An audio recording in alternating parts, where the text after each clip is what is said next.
himself selected his son Yahushua.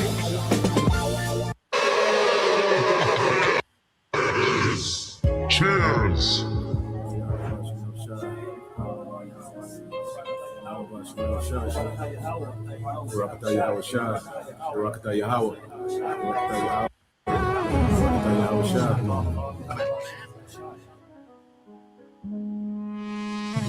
A toast to the king.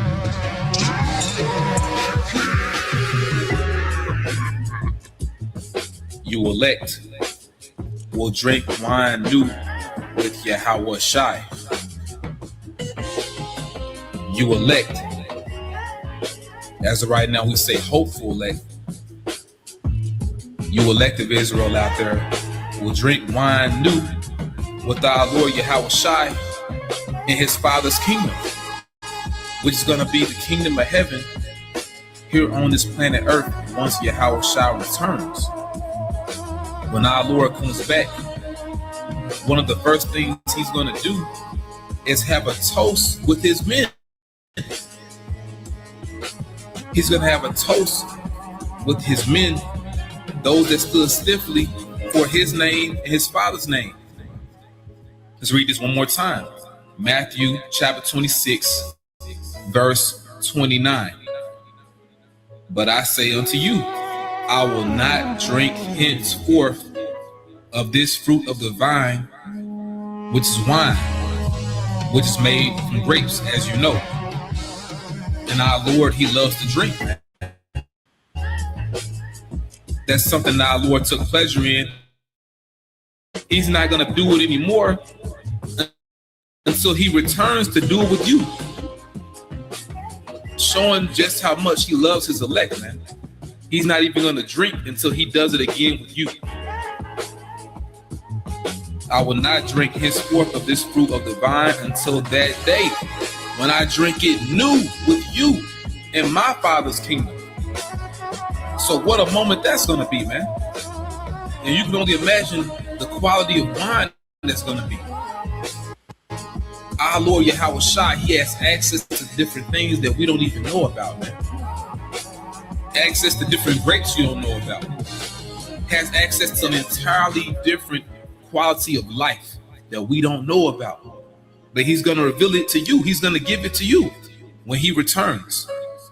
Now, you have what's called a loyal toast.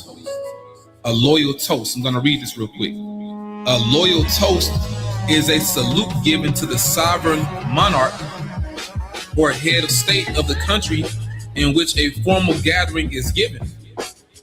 In this case, the sovereign monarch or head of state would be Yahushua. He's our sovereign monarch. He controls everything, man. But guess what? He's also going to extend that power to you elect. He's going to share that power with you. A loyal toast is a salute given to the sovereign monarch or head of state of the country in which a formal gathering is given, or by expatriates of that country, whether or not the particular head of state is present. In this case, the Lord will be present. So you're not going to have someone speaking for him giving a toast. He's going to host the toast. He's going to be there, man. We're living in a time we're going to meet Yahushua. You're going to meet him face to face, which is proof also that we have to be changed. We can't meet the Lord like this. He's going to change you. He's going to crown you, and he's going to toast with you. Now let's read some more. It says, it is usually a matter of protocol at state and military occasions and a display of patriotic sentiment at civilian events. The toast is usually initiated and recited by the host, which will be Yahushua, before being repeated by the assembled guests in unison. To the kingdom. Cheers. Sometimes when Akim are among each other, we'll do little small toasts. Brothers may be like La Yashirala, holding up cups. But imagine the Lord himself hosting it, man. And we join in. And I was reading something else, and pretty much they said in order to have what they call a loyal toast, you would use wine. That's the beverage of choice. And once again, our Lord, He's coming back, and we're going to see Him with all that power, man. But He's going to extend that power to you.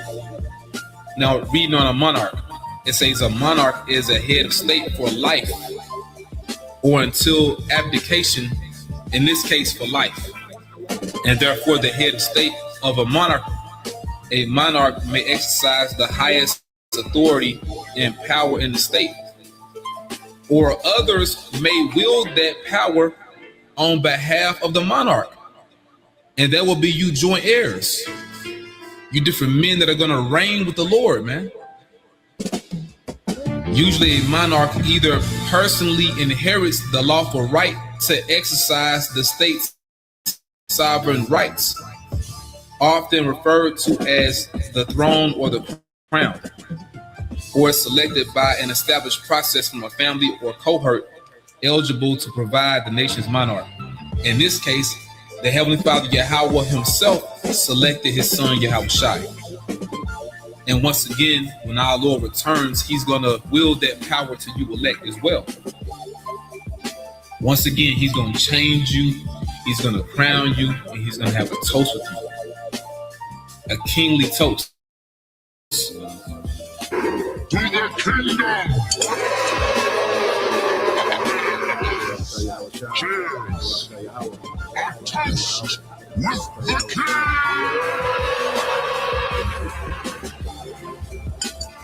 Raise your glasses, my friends. A toast with the king! A toast with the king! Raise your glasses, everyone. A toast to a prosperous future! To the king! To our glorious future!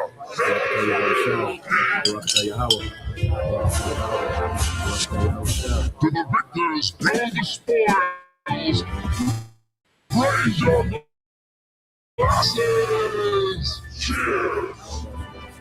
Raise your chalices to the golden age of our kingdom!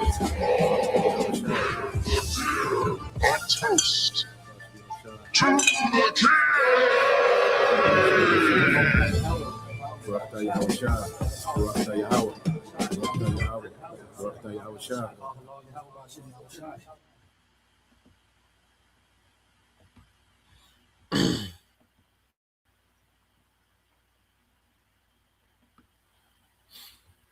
All right, Shalom. First and foremost, I would like to give all praise and glory unto Yahweh, Bahashem, Yahweh Shah, Bahashem, Kakadash, and double honors unto the apostles and the elders, GMS, who rule well, teach well, being great examples to his younger brothers, and peace and blessings and salutation to the hopeful elect out there pushing his word and truth and in sincerity across the four winds in the name of Yahweh Bahashem, Yahweh Shah, pushing to get up out of here. Shalom to the hopeful elect, the believers, the listeners who have came back to the obedience of the scriptures through faith in Yahweh Bashem Yahweh Shai. All right. And what I want to get into this morning, all right, dealing with morning news and prophecy, which, the talk of these last couple of days, has been, rumors of energy crisis, lockdown. Okay. And it's a lot more, all right, Esau, Edom, what we're looking at is a man trapped. Okay. And this man is becoming desperate in his attempt to pull off this new world order. Okay. And, this devil, he's used to being in full control, and you can tell that prophecy, okay, is really starting, all right, to hinder this man in what he wants to do. Okay. To what he just wants out there. Okay. Because this whole energy crisis lockdown, when you get into it, this is extremely tacky. And this is how you know that this devil is desperate, just because how tacky, all right, this devil is becoming. Okay. Because this energy crisis lockdown, and we're going to get into it, but it's a sign of desperation, man. And it's showing you that things are not going exactly how he wants them to go. Okay. And we're going to touch on these things, you see, because let's get some precepts. All right. Because this devil started this war for a global reset. Okay. But as he started this war, all right, he walked into a door of prophecy, okay, where things are not going exactly how he wants them to go. Now, in the midst of this, he still has to pull off, all right? He still has to pull off the MOTB, okay? He still has to make these things mandatory. There's still going to be a time of civil unrest, okay? Scarcity, famine, okay? Martial law, okay?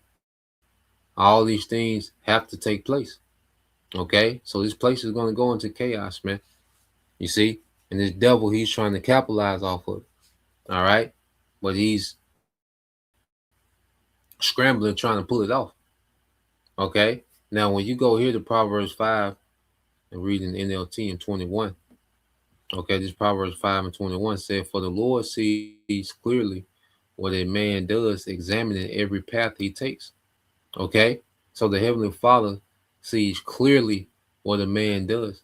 So there's nothing that's happening that the Heavenly Father doesn't already have mapped out. Okay. So what we're seeing this devil try to pull off is what the Lord wants him to be doing. Okay. The Lord has already examined, the Lord from the beginning, before the earth was, all paths was examined. Every alternative, every way, every possibility. You know, Esau tries to do that with his AI, but AI has a lot of blind spots. It's limited, man.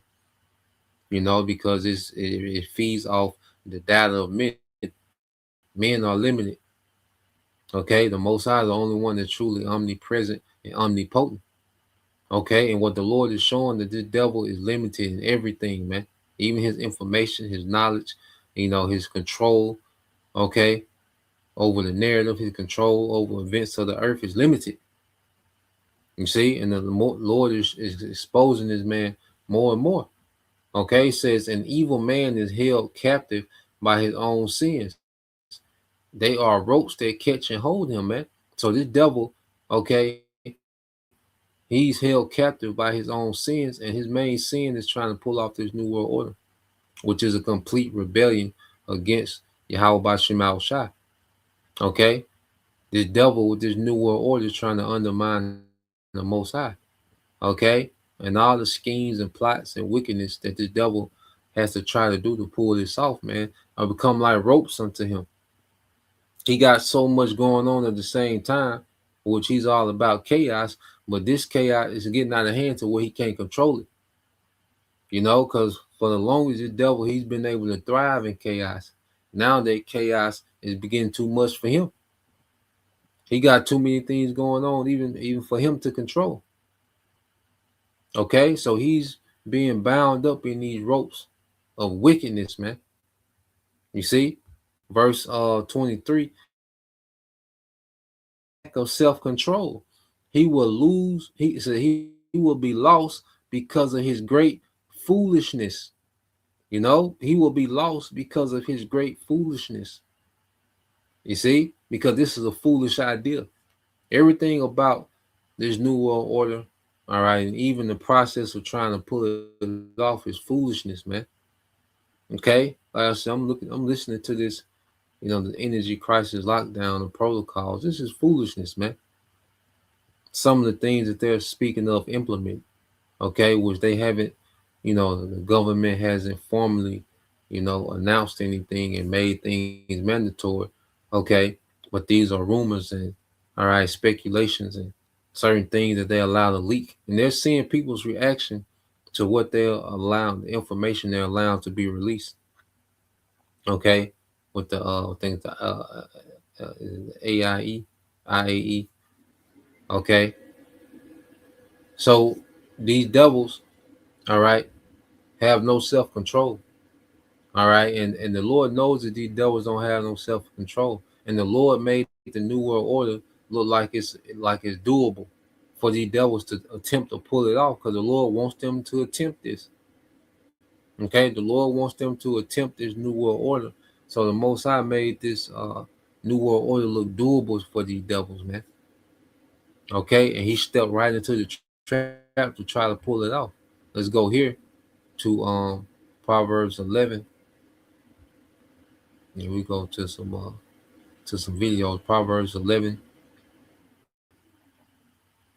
Okay, and 4, it says riches won't help on the day of judgment. Okay, so wealth doesn't factor in when it comes time to judgment. And Esau, he's accumulated all this wealth, all this power, and he got true wealth, which is the resources, land.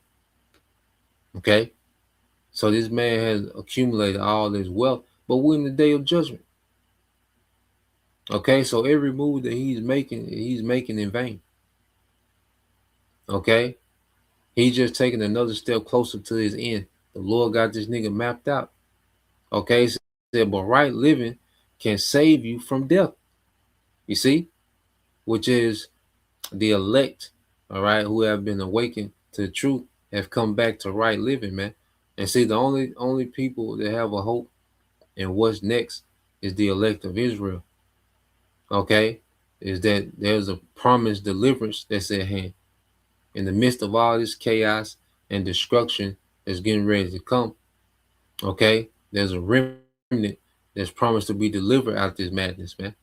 Okay, verse 5, it says, the godly are directed by honesty. The wicked fall beneath their load of sin. See, this devil, he's taking too much on to himself because he believes his own hype. Okay, this devil believes his own hype, and he's trying to operate off that hype. He thinks that he, all right, is this all-knowing, all-powerful entity, man. He thinks that he's done leveled up, okay, to where he's in some type of playing field with the Most High. Okay, the Lord has gave this man access to technology. Like I said, he has this, this crazy wealth. Okay, he has this influence, his military might. Okay, to the point where this man, all right, he thinks that he can take on the responsibility of being the Most High, man. Okay, and we're seeing this nigga knees begin to buckle under that load. Okay, he's having a hell of a time trying to get this thing off the ground, man. Okay, it said the godliness of good people rescues them. The ambitions of treacherous people traps them. You see, the godliness of good people, which is a hopeful elect, we're going to be rescued from this time. Okay, but the ambition of the treacherous, which is Esau, Edom, beginning with Amalek, it traps them, man. He's trapped. Okay, this devil is trapped, man. He walked into the trap, and now he's trying to make the best of this situation. He's trying to capitalize off this situation, and he's going to lose. Okay, you see, he's going to get to the point to where he can mandate this MOTB, okay, in the midst of the chaos and, the civil unrest and Jacob's trouble, okay, and he's going to lose, man. All right, verse 7 says, when the wicked die, their hopes die with them. Okay, so this man's rulership is at the end, and all the ambition and agendas of this rulership is going to end with this nigga, man. Okay, all this agenda, this 2030, and sustainable goals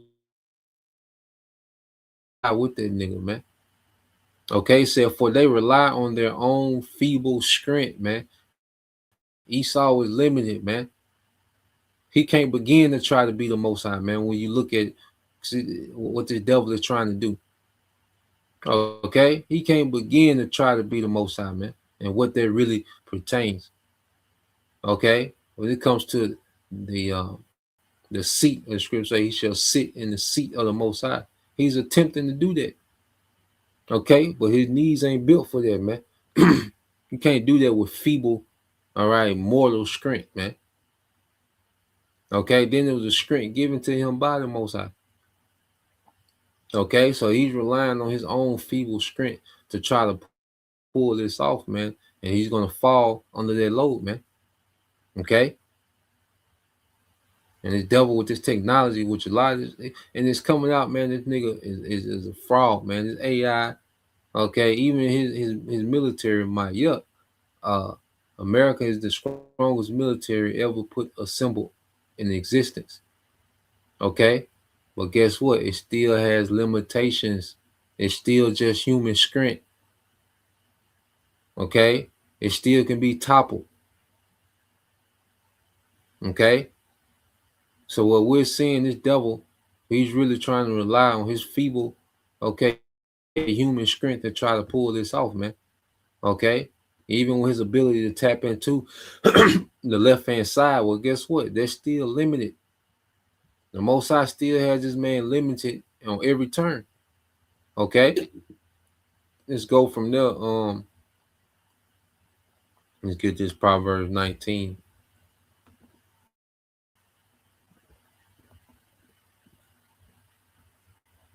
This book of Proverbs 19 and 21. It says you can make many plans, all right, but the Lord's purpose will prevail. Okay, so no matter what this devil is planning, you know, these energy crisis lockdown, this lockdown, this grid shut down, this and that. Okay, it's gonna be the purpose of the Lord that's gonna prevail. And their purpose is to establish Yahweh Shai as the King of Kings in the earth, man. The throne of David to be established in the earth in righteousness, man. Okay, a remnant being delivered. Okay, for the sake of what aiding Yahweh Shai, okay, and his rulership to come. This righteous rulership that's to come after this, man. Okay, so let's go from there.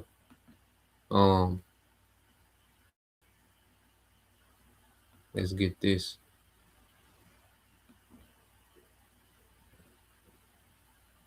Yeah, brother got that.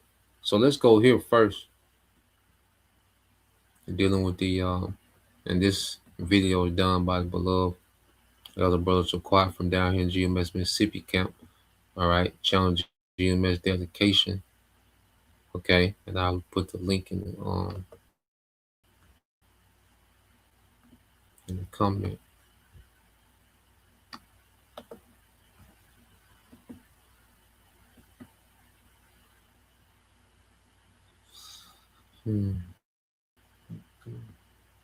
So let's get this.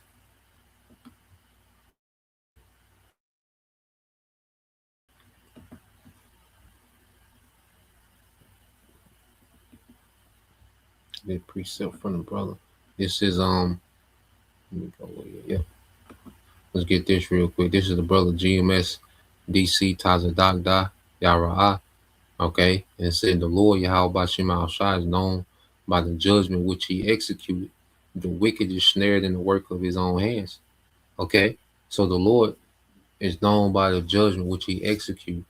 You know, and that's why he's going to make a name for himself by how he judges his current age, beginning with Esau. Okay, the way that he's going to take America off the map and turn it to a desert. Okay, the hard times that's finna come to the earth. You know, the suffering, the affliction. Okay, there's the starvation. Okay, the teeth of wild beasts. Okay, you know, this war, which is going to be a meat grinder until it goes nuclear, man. Okay. And that's all the judgment of the Lord. And Esau, Edom, the wicked, he's snared in the hands of his own work. All right, in the work of his own hands. This devil is snared. He's falling into the trap based on all this wickedness that he got going on at the same time because he got too much going on. Okay? Esau is spread thin. He got too much that he got to try to do in a short amount of time, man. So he's snared. Okay, and these things are now starting to work against this devil, man. Okay, so let's play this.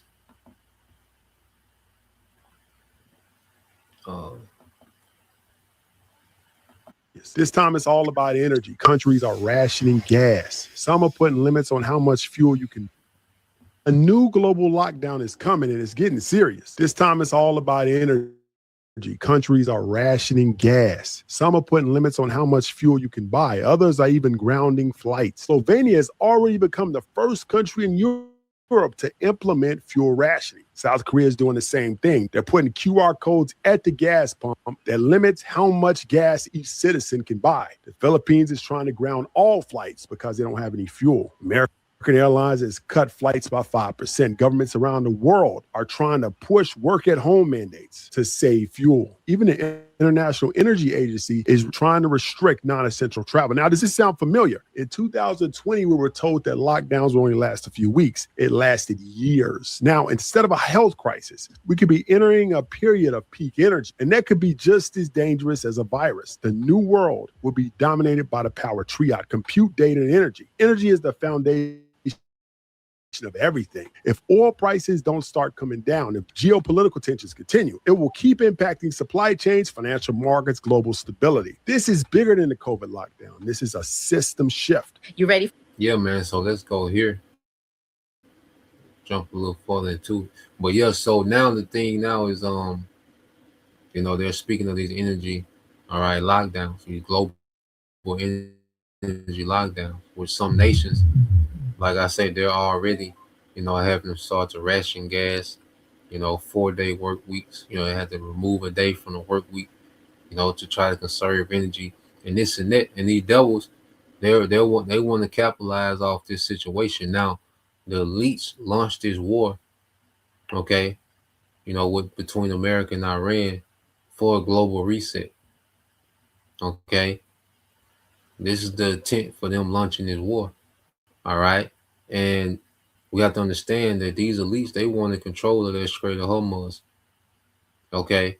Because of all the energy that flows through there, because the main thing that AI needs is what these data centers. And these data centers run off LNG and diesel.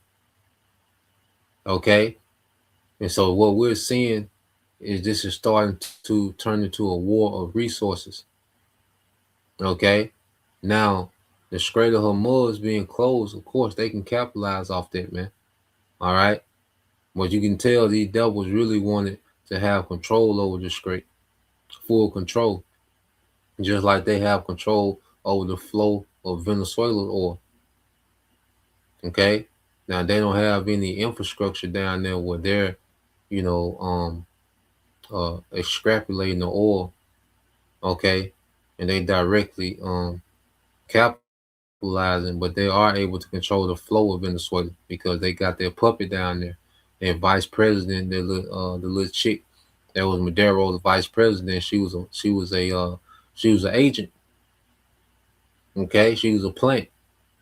Okay, that's why it was so easy to get that nigga out of there, and she's complying, all right, with Western, all right, policy, with American policy is where Venezuela oil goes to. That's why China has been cut off, because they cut China off from Venezuela. You see, as we understand that they go into this new world order, they're fighting. Okay, they're not going into this new world order holding hands. Now, all these nations agree when it comes to the new world order that they want, this technocracy, the digital world order. Okay, these nations agree on that point. These elites agree, but then there's divisions. Remember, the elites are divided. These nations are divided. Okay? So what we have to understand, when they went in Venezuela, what did they do? They cut China off, and they cut Russia off from Venezuela oil. Okay, they cut off Iran. All right? Now Venezuela oil goes where the West wants it to go. You see? So then, when they went to war with Iran, they wanted to do the same thing. They wanted to cut off China, okay, and they wanted to cut off Russia, mainly China, okay? But since it didn't go like it went in Venezuela, now, all right, they're having to pivot and do other things, okay? Because this energy lockdown, just listening to it, is tacky, man. It sound thrown together. Okay? And these devils are trying to capitalize off, okay, this war. No matter how it's going, they still want to capitalize off being able to cause these energy lockdowns, man. Okay? And pretty soon, man, these devils, they just going to have to start shutting grids down. Lights off, man. To really get this chaos the way they wanted to get it, man. You see? But let's play a little bit of this going into the energy crisis. and 22, including the 2 week to flatten the curve, which turned into 2 or 3 years, and all the other crazy stuff. You'd want to hear about it, right? To be prepared, to be aware, to know what's coming around the corner. Well, we have an idea as to what is about to happen because of the energy crisis that's looming right now and really in the midst. So listen to this. The International Energy Agency released their Sheltering from Oil Shocks report on Friday. And they listed steps. This is kind of like when we have advisories coming out of the World Economic Forum saying, well, we should probably do this if we want to slow the curve. This is another version of that. And this is what they're suggesting to do to be able to slow or stop the effect of the supply shock. So this is a 10-point plan. And if we were to follow the plan, restrictions to movement would be apparent. Now, to clarify, some of this is not confirmed. Some of this is opinion. Some of this is conjecture. We're wondering how exactly this is going to pan out. But listen to this. You got to read between the lines. Alternating days that you can drive on the road based on your license plate. Speed. It's what they've tabled. It's not confirmed. It's not. Alternating days you can drive on the road based on your license plate. Now, how the hell are they going to enforce that? Okay. How the hell are they going to enforce that, man? See how stupid it sounds? Okay. Nigga scrambling, man. All right. And the Lord gonna force this nigga to really just go to the max, man, and shut the grids down, man. You see? Because this war is gonna continue, you know, because they're bypassing all off ramps. And see another thing too with Trump.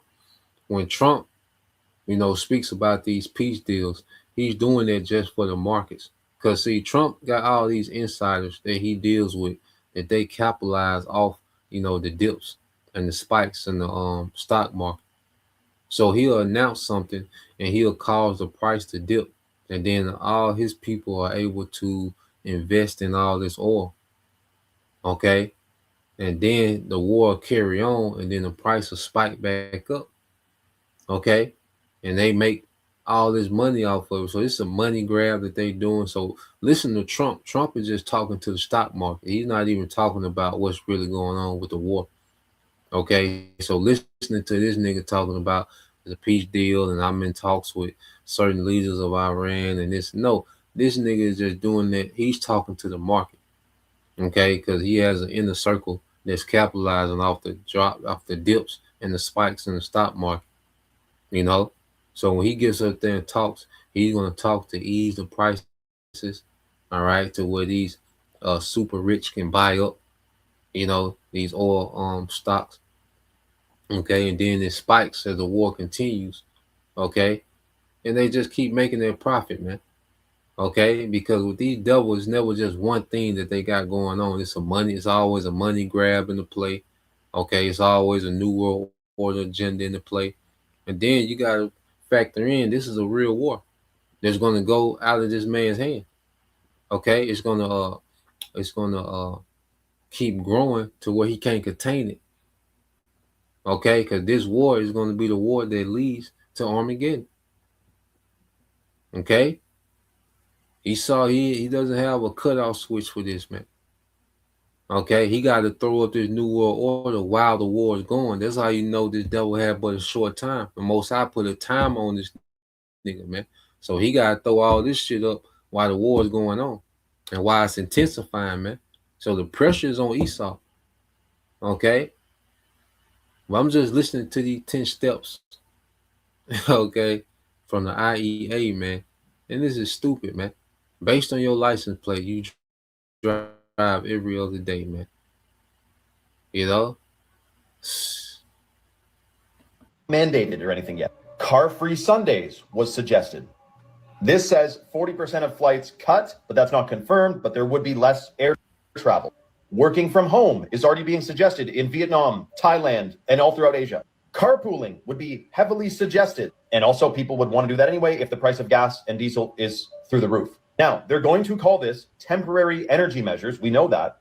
However, remember, it was supposed to be 2 weeks to flatten the curve, and it lasted 2 years. They're calling it temporary energy measures during a war, but wars last decades. We know during Shmovid Shmaitin, that took away many people's right to gather. This could affect our right to move. The Philippines officially now under a state of national emergency, nearly a month since the United States and Israel first launched strikes against Iran. And this declaration made by President Ferdinand Marcos Jr. painted a gloomy picture, saying Philippine-flagged commercial airplanes could be grounded if the conflict in the Middle East continues and oil and gas shipments remain disrupted.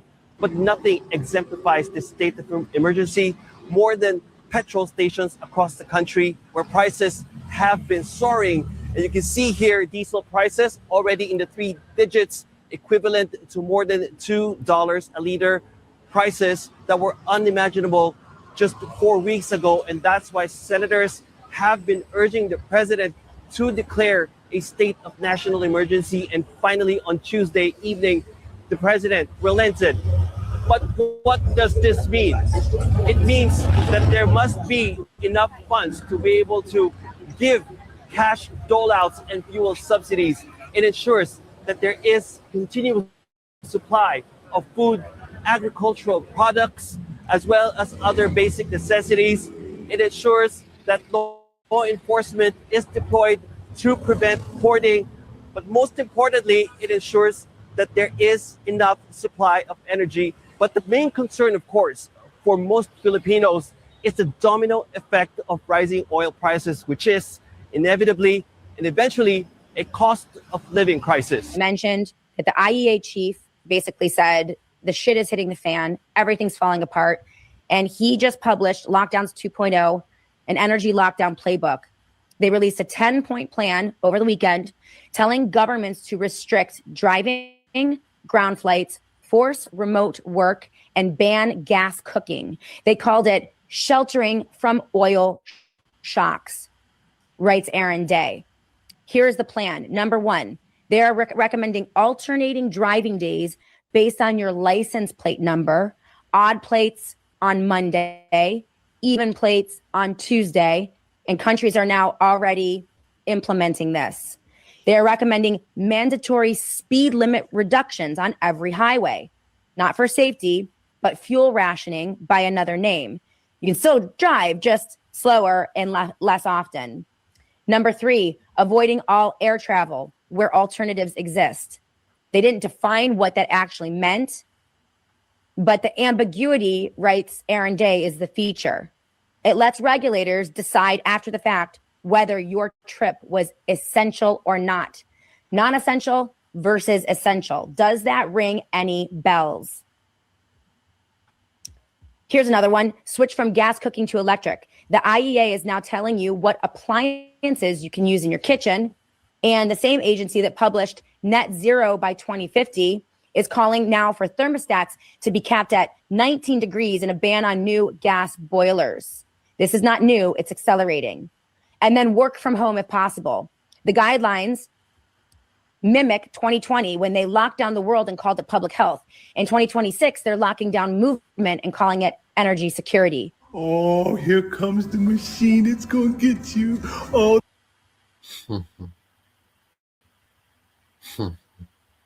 Yeah, this nigga tacky, man. You know, you can tell that that was just thrown together. You know, and I'll be interested to see how they gonna roll that out, man. You know, but it's the devil, you know. But then you still have false flags, you know, they can, you know, black swan event that can happen. You know, it's a lot that can happen. The devil, he gonna have to come with it. You see? This playbook here, man, everybody calling it out. You know, everybody already, and see, he let these things leak. He let this information leak to see the reaction, man. And the people are calling it out. You know, so it's something that this devil could, you know, come out with. All right, he can draw back and come with something else, man. We'll see, man. Okay. But just me speaking as a man, man, this tacky, man, with this devil, this energy crisis thing, this tacky as hell, man.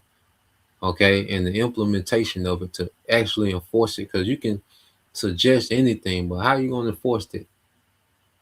You know, how the hell the devil is gonna force? Okay, everybody driving slower. People do double the goddamn speed limit, man. Okay, how he gonna enforce all that, man? Okay, it was much easier for him to enforce, all right, those C19 mandates than this energy shit. Okay, but we'll see. You know, I might be tripping. But let's go here just to show you how all over the place this nigga is, man. You know, let's go here. Because you know you had the thing with the with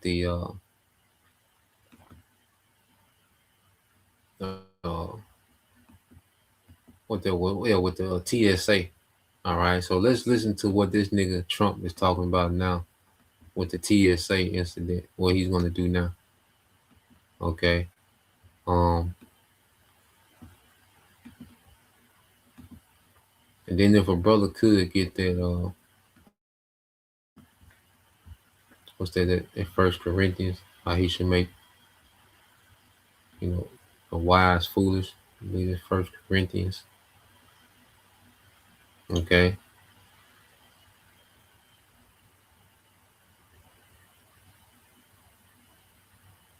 Let's go here. Read this one. This is the brother on Wars of Yahweh Shah, 2 Corinthians 2:11 say, at least Satan should get an advantage of us, for we are not ignorant of his devices, man. You know, he got that same old playbook. It's played out. Okay. The Lord forcing this nigga to really do something drastic, man. Okay. Because that weak ass energy lockdown, I don't think that's gonna get it. You know, he gonna have to really come on with something, man. Okay. So let's you know, as I could be wrong with me just looking at it. Nah, nigga. So let's play this real quick. 503, turning to the headache at the nation's airports now. President Trump is weighing a new step to help with crowd control as TSA officers continue to call out by the hundreds. Acting head of the TSA is now warning that that entire airports could be shut down if this impasse continues. Jared Hill has more. No end in sight to never-ending airport lines amid the partial government shutdown. We actually got here like 3 hours before, just in case, but we still didn't make it. President Trump now offering a new plan. We're going to send in the National Guard if we need to. The threat as he points fingers across the aisle for the nearly 6-week-long stalemate. The radical left Democrats need to get DHS back and open immediately. Wednesday, So now he talking about sending in the National Guard. And this the thing. Here it is. He'll wage a war. They'll wage a war without getting approval for Congress. But they can't get TSA paid. Okay? It's just BS, man. All right? And they want to militarize transportation, man. Okay? So you have these, you know, talks of energy crisis lockdowns. And then at the same time, you have what? ICE. And now he's speaking of what? National Guards being deployed to these airports. Okay? So this man, he wants to stop movement. Okay? Well, I say it's going to take, you know, a more than them lockdowns, man. He's going to have to do something drastic with it. Okay? And the Lord forcing this nigga to do something more drastic. To take more drastic measures so he can, all right, get to the point of civil unrest and chaos, okay, starvation, you see, and the implementation of the CHIP, okay? You're going to have to do something more drastic, man. All right, so let's play this. Senate again failed to advance a bill to reopen the government, even as both parties present proposals. We have differences of opinion when it comes to ICE and the standards that they'll live by. I don't believe in holding TSA hostage because the Democrats hate ICE. Republicans are pushing to fund the full Department of Homeland Security except for ICE's enforcement arm. Democrats want to handle ICE funding separately, worried the agency could find ways to pay for ICE enforcement without reforms anyway. TSA officers caught in the middle. Many in our workforce have missed bill payments, received eviction notices. On Capitol Hill, the acting TSA administrator discussed the toll the shutdown is taking, as more than 480 TSA workers have quit and call-outs have skyrocketed. Some are sleeping in their cars, selling their blood and plasma, and taking on second jobs to make ends meet. The acting administrator warning the agency could be forced to close some airports if the shutdown isn't resolved soon.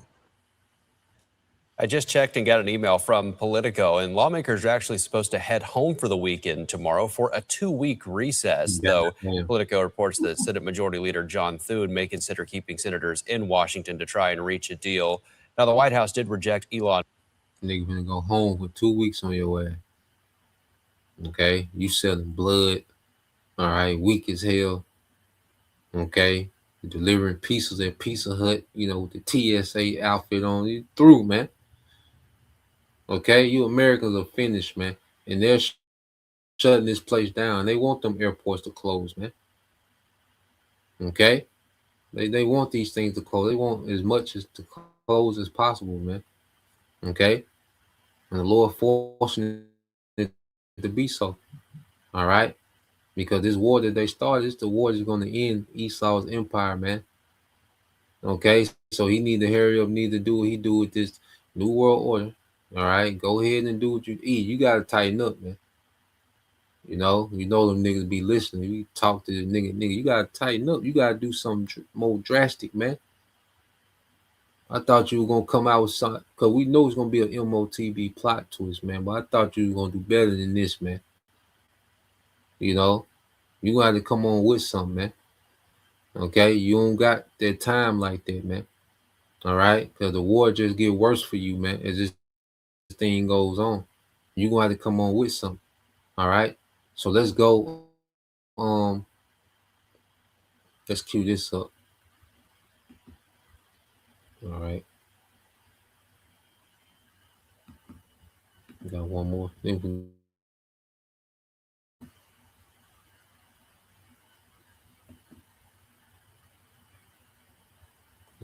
I got quite a few things. Okay, these small hats trying to draw, these EU nations into the war is not working. Okay, let's go here. Let's get these two, and then we'll go there. Got a few more. So yeah, let's go here.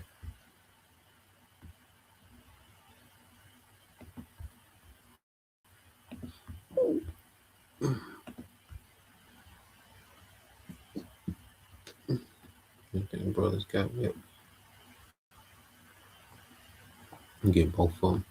This is the brother GMS DC, Taza Doc Da, Yara 144, 1 Corinthians 19, 1 and 19. So like, for it is written, I will destroy the wisdom of the wise and will bring to nothing the understanding of the prudent, man. And they're being brought to nothing. And the understanding of the wise, because this devil, the Lord allowed this man, to have a certain level of wisdom, to set up, his empire, man, to run the earth in wickedness, man. He had a certain level of wisdom, man. He was able to make moves. He was prospering. He was a generation. There was a time when Esau was generations ahead of everyone. Okay, now everybody with this nigga step for step. Okay, there's a mass majority, and the prophets are ahead of this nigga, man. We waiting on this nigga, man. That's why we telling this nigga, man, make your move, man. We know what you got to do. Okay, just like even before this war, man. Like I said, we were talking about Cuba and Greenland, and and that's another thing too. The reason why Cuba, is in the dark now, because they shut Cuba off from their oil that they were getting from Venezuela. Okay, because they got a puppet leader in Venezuela. All right, the little chick that sold out. Okay, so that's why Cuba is in the dark, because they're cut off from their oil in Venezuela, and they wanted to do China like that by cutting them off from the Strait of Hormuz. They wanted when they were saying regime change, they wanted a puppet leader in Iran that was going to give the West control of the Strait of Hormuz and what goes through and what comes out. Okay, and it was going the same way that Iran is strangling, all right, these Western nations. All right, the West wanted to do that to these pro-Russian nations. You see, if it would have went exactly according to plan, there would have been a puppet leader in Iran. America would have full authority over the straits, okay, and they could have choked out whatever nation they wanted to choke out. Okay, but it's going the opposite way. So now this nigga he had to rush some type of plan out, man. Because you can tell that energy crisis shit, they will throw it together, man. But your name, your license plate, the even license plates drive on money, the odd license plates drive. Nigga, shut up. Okay, that's stupid. All right. This is on 1 Corinthians 1:20. It says, "Where is the wise? Where is the scribe?" This is brother GMS all in. All right. This is brother Anah. It says 1 Corinthians 1:20. Where is the wise? Where is the scribe? Where is the disputer of this world? Have not the Most High made foolish the wisdom of this world? But how foolish does this man sound with what he's trying to do, man? Let's say even the whole New World Order, put a C-hip in everybody, put cameras everywhere, surveil everybody. How stupid is that, man? Okay? Let's go here. This is on the brother Yashua, tribe of Judah, 1 Corinthians 3:19. For the wisdom of this world is foolishness with the Most High, the wisdom of this age. Okay, and people look at this man like he's just so wise and he got it all figured out, and he's just so innovative, and like he's just, like Esau, just this miracle nigga walking the earth, man. He's the exact opposite, man. This nigga's a plague to the earth, man. Okay, so for the wisdom of this world is foolishness with the Most High, for it is written, He taketh the wise in their own craftiness, man. Esau is taking his own craftiness, man. Okay, he taketh the wise in their own craftiness. So all this craftiness and slickness and treachery, he's just taking himself, man. He just entrapped himself, man. Okay, now he's in this war that he can't get out of, man. We're gonna get a video on that. All right. Yeah, so let's play this, because even Qatar is flipping, because we went into what? The dragons of Arabia. So Qatar has flipped. See, this is prophecy. Esau, this is beyond Esau, man. Okay, prophecy in the driver's seat. Okay, so this nigga got to go where prophecy take this nigga, man. And prophecy got this nigga in this war, and prophecy gonna force this nigga to do something way more drastic than they goddamn their weak ass energy lockdown, man. Okay, nigga, you gotta come on with it, man. I'm talking to you, E. So let's play this real quick. Are exposed. There is a moment in the history of a nation, a singular moment of clarity, when the masks come off, the lies of the so-called allies are exposed, and a leadership must choose between remaining a colony or becoming a sovereign state. For Qatar, that moment arrived not in the quiet corridors of diplomatic summits, but in the dead of night, under a hail of fire. For weeks, the region has been burning. The American-Israeli war machine, driven by the bloodlust of Netanyahu and the chaotic impulsiveness of a Trump White House, launched its aggression on the 28th of February. And Trump and Bibi, they both answer to higher powers. Okay, because ultimately it's the elites, all right, that push, okay, America to fully engage in this war with Iran. Okay, because America is, all right, the American corporations owned and paid for by the elites. Okay, so let's play this. Thinking they could turn the Gulf into a shooting gallery for Iranian soil. They were wrong. And in that miscalculation, they lost Qatar. While the world was distracted by the official narratives, a seismic shift occurred.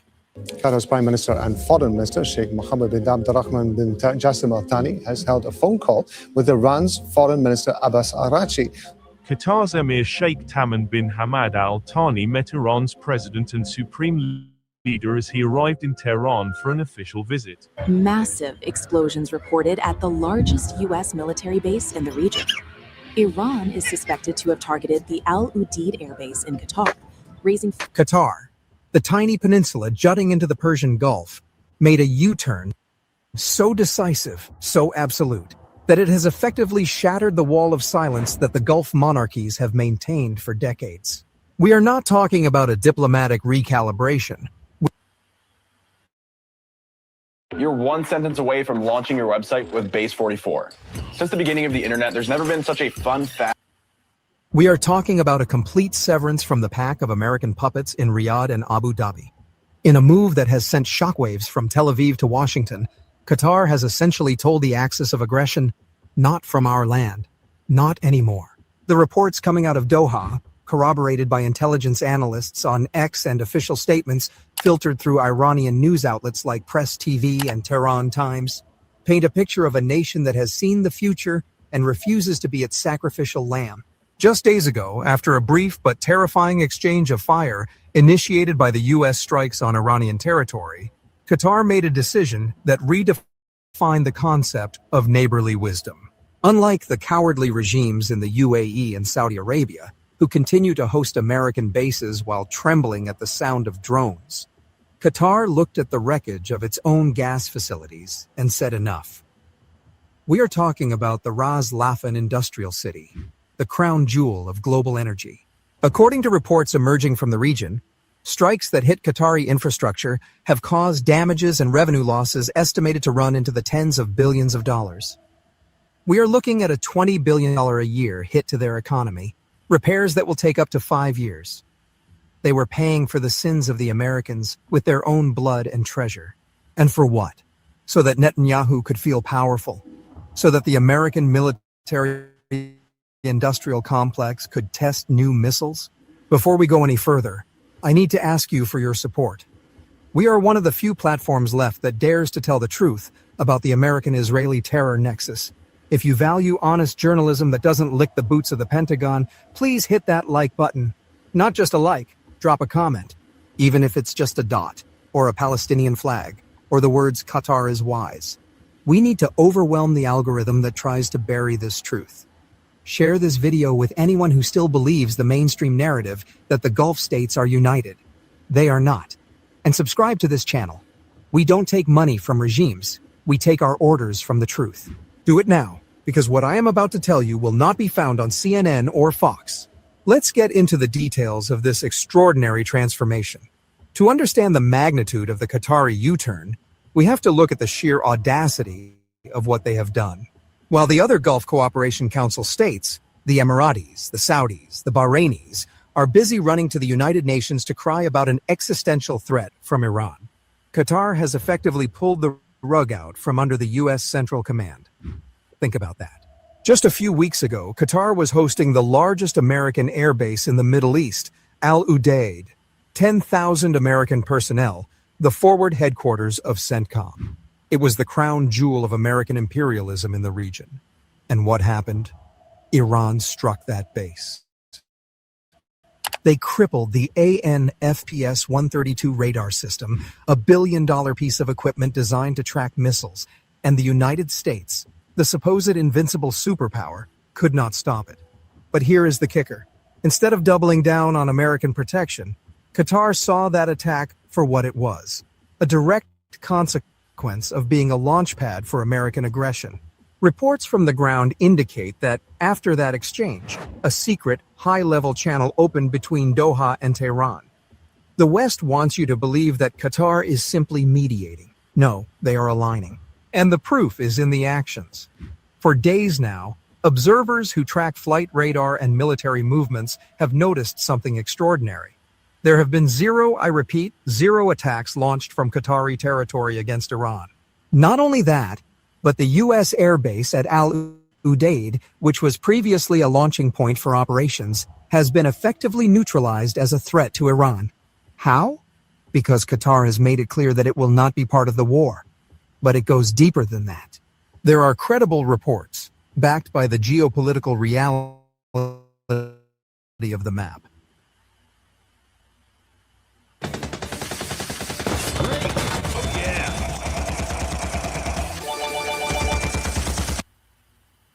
That Qatar is now providing what amounts to a de facto air defense umbrella for the Iranian side of the border. The geography is crucial here. Look at a map. Qatar sits in a strategic position, separated from Iran by the narrow waters of the Persian Gulf. When Qatar refuses to allow its airspace to be used for strikes, And when it ensures that its own defense systems are not targeting incoming missiles aimed at Iran, it creates a buffer. The reduction in attacks coming from that area is not an accident. It is a policy. By effectively shutting down the American offensive capabilities from its soil, Qatar is shielding the Islamic Republic from one of the most dangerous vectors of attack. They have put a wall between the terrorists in Tel Aviv and the innocent people of Iran. But let's talk about the money. So, yeah, Qatar, they done flip, you know, and Turkey gonna flip.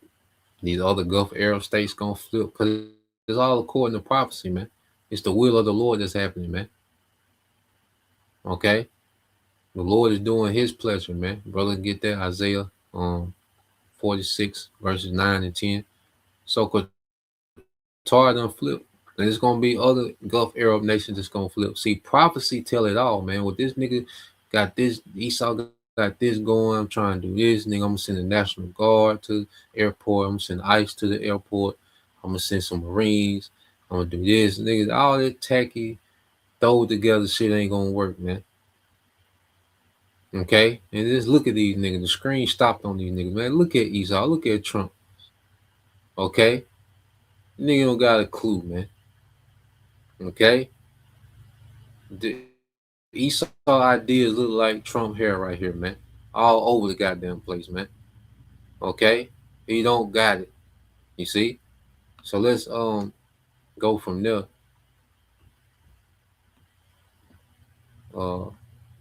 Let's pull this up because these small hats, they're desperate as hell because they're desperate to get some help in this war, man. Okay. Let me see.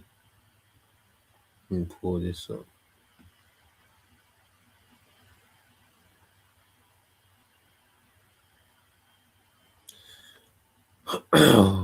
Let's see.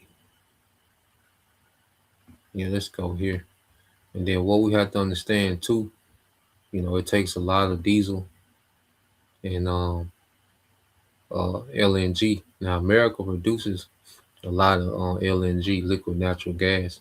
Okay, but the data center they use so much resources.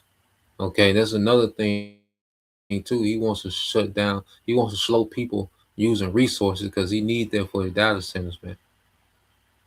You know, he needs more energy to get these data centers going because that's the brain of the New World Order is these data centers. Okay, this DPI, digital public infrastructure, it's them data centers, man. Okay, because matter of fact, I think I pulled up. Then we'll get back to that video. Let's do this. Just a quick look up.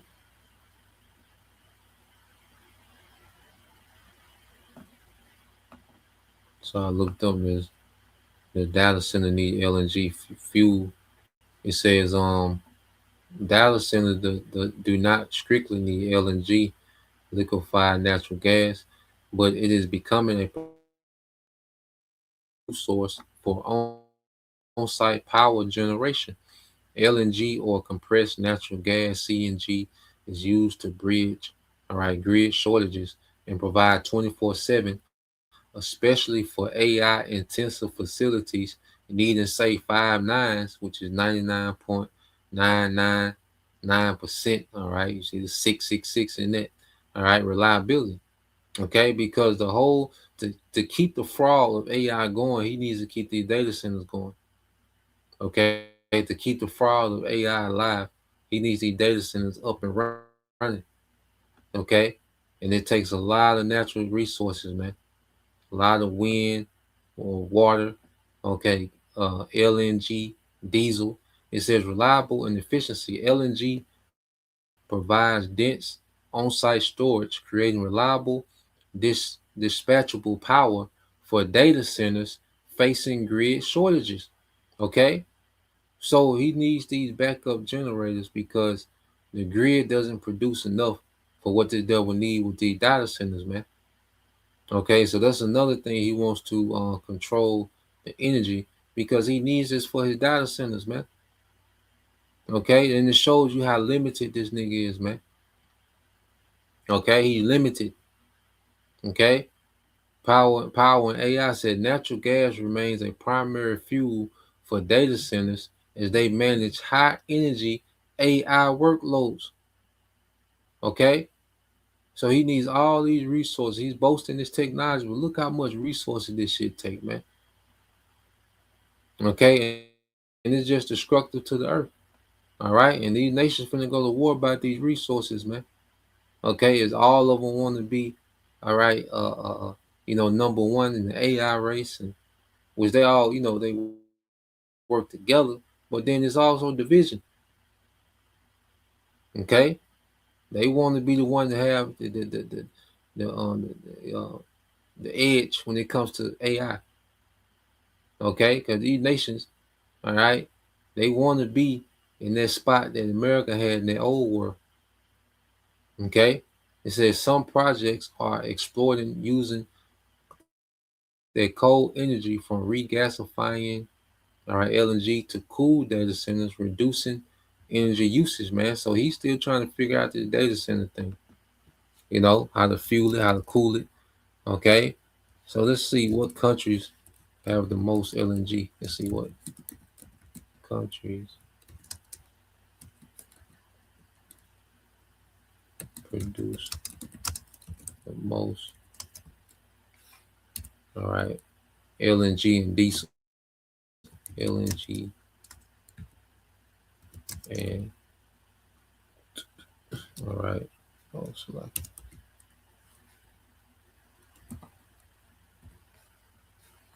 Oh.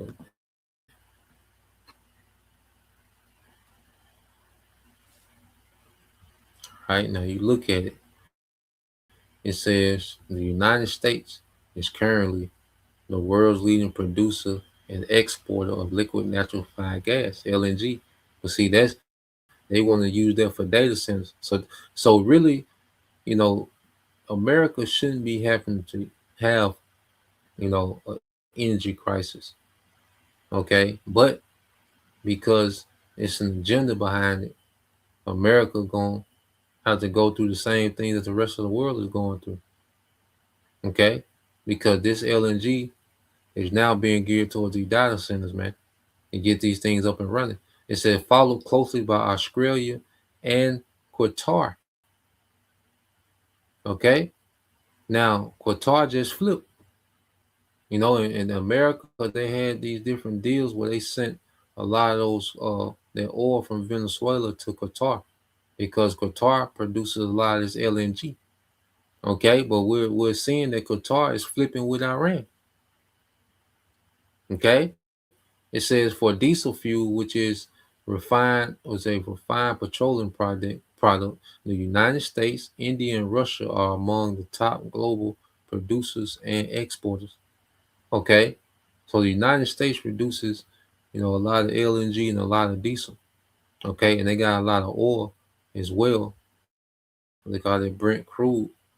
Okay, but they had to get a lot from Canada to compensate what they lack, and also they used to get a small percentage from the Strait of Hormuz to mix, with their oil so it can be more easily refined.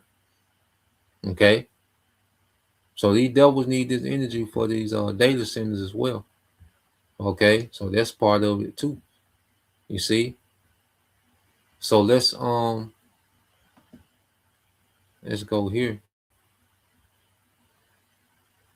All right, because you got these small hats. Okay. Let's see. They're desperately trying to get these European nations involved in this war, man. All right, because them niggas need some help. Okay, so let's get this real quick. I think the brother got it.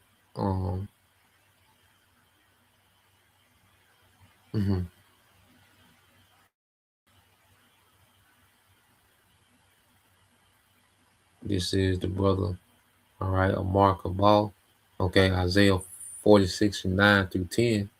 It says, "Remember the former things are old, for I am the Most High, and there is none else. I am the Most High, and there is none like me." Okay, so the Heavenly Father, He's separating Himself from all these false gods, and He's showing that He's because Esau, he tries to make it seem like he is a guy, but he's showing the Most High finna show, nigga, I'm different. Okay, that's what the Lord finna show, and he's finna do it through prophecy, man. And he's confounding Esau, man. Esau was confounded. Okay, this nigga is confounded. He's scrambling. Okay, he said declaring the end from the beginning and from ancient times, the things that are not yet done, saying, my counsel shall stand, and I will do all my pleasure, man. So we're seeing the Lord do all his pleasure, man. And everything that these devils are doing is failing. Okay, they wanted control of their scrape. It failed. Okay, now they want these other nations to come into the war to aid, and that's failing. Okay, the Lord doing his pleasure, man. And these nations, they're going to align, okay, with what prophecy says, man. Okay, Ezekiel 38, Jeremiah 50 and 9. Okay, 2nd Ezra 15, 28 through 31. They're going to align according to the will of the Lord, not to what the devil want to do, man. So let's play this. Play a little bit of this. 4,000 kilometers right into Diego Garcia, the American-British base. They can reach now with these ballistic missiles everywhere. Iranian official speaking to Al Jazeera said Iran is not responsible for the attack on the U.S.-UK base of Diego Garcia. Netanyahu is the only one who said that the missile struck Diego Garcia. I guess he knows something that the rest of the world doesn't know. It appears as though we've seen another false flag in the Iran war. We've seen several false flags thus far, I guess you could say, because we've seen these attacks on certain bases in Turkey. The Iranians claim they haven't targeted Turkey. They didn't launch any missiles to Turkey. We've seen attacks on Oman. The Iranians say we haven't bombed Oman. We've seen attacks on not just Oman and Turkey. We've seen attacks on certain countries, certain targets within countries that, yes, have been targeted, but they're saying, we are not doing this. We are not the ones who are doing this. So what's really going on here? Well, it's clear in these cases that they are trying to force the Turkish government, the Omani government, to sacrifice any of the goodwill that they have with the Iranians and either become a far more hostile actor or an active participant in the conflict in some way, shape, or form. Well, we know for a fact that thus far that has not worked, but what may have worked over this weekend is the idea that Iran bombed the Diego Garcia base, which is located far, far away from central Iran, okay? Just as a primer to start off this story, Iranian Foreign Minister Araghchi was asked the question on whether Iran has access to missiles with a range over 2,000 kilometers. He said, no, we don't. Take a listen. Mr. Araghchi, if I may, we heard from the president first in his State of the Union address that took place on Tuesday and again this morning in recorded remarks that I'm sure you've heard. The president said, among other things, that Iran has been building missiles that, in his words, could soon reach the American homeland. So as it relates to Iran's ballistic missile capabilities, does Iran now... So, come to find out, because even I had mentioned it, I think at the late, how Iran had struck that base in India, which is owned by the British. But it comes to find out it was the small hats, man. Okay? Even, the incident in Turkey, okay, they claim Iran, struck a NATO, target in Turkey. And it comes out this is small hats doing this, man. Okay, and what's it going to do? It's just going to make people turn on these small hats because we know Turkey is going to join with Iran and Russia. So everything that this devil is doing is going to backfire on this devil, man. Okay, and you best believe, all right, Iran has capabilities they're not going to tell you about in the news. Okay, you best believe they got their capability, but they didn't do that. Okay. Because one thing about it, Iran has been completely transparent, this whole war and everything they said they was going to do, okay? And they take claim for everything that they've done, okay, which is the exact opposite of the West. Okay, so let's go from there. I got this video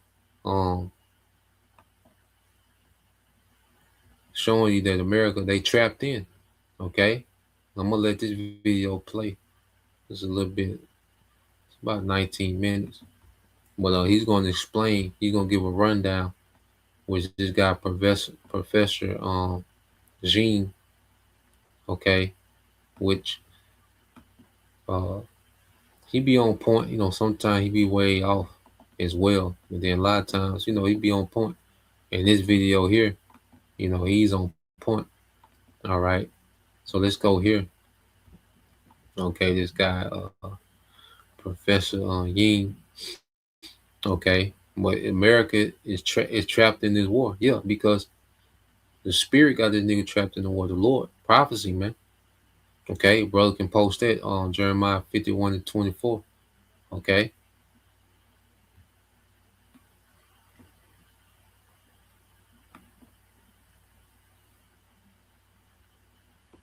So today I want to talk about something that I think is the most important question of this entire war. Not who is winning, not how many strikes have been launched, not what Trump said yesterday or what Iran threatened today. The most important question is this: can America actually stop this war? Can it negotiate a ceasefire? Can it withdraw? Can it find a way out? And the answer, when you look at it carefully, is deeply unsettling. America is trapped. It is stuck. It cannot go forward and it cannot go back. And today I want to explain exactly why, step by step, in simple, easy to understand English. So let us begin. Part one. This war has its own momentum. The first thing you need to understand about this war is that once a war like this starts, it develops its own momentum, its own logic. It stops being something that politicians and generals control, and it starts controlling them. Think about Ukraine. That war started in February 2022. And from the very first weeks, both sides knew that a negotiated settlement was possible. Both sides knew that continuing the war was causing enormous damage, enormous suffering, enormous economic cost. And yet, 4 years later, that war is still going, still grinding, still destroying lives and economies on both sides. Why? Because once a war starts, stopping it requires one side to accept something deeply painful, to accept loss, to accept humiliation, to accept terms that feel unbearable. And that is something most governments, most leaders find almost impossible to do. This war in Iran is going to follow exactly the same pattern. Neither side will concede defeat, even when it is clearly in their best interest to stop. And this war could drag on for years and years. That is not a prediction. That is a pattern, a historical pattern that repeats itself over and over again. But here's what makes this war even more complicated than Ukraine.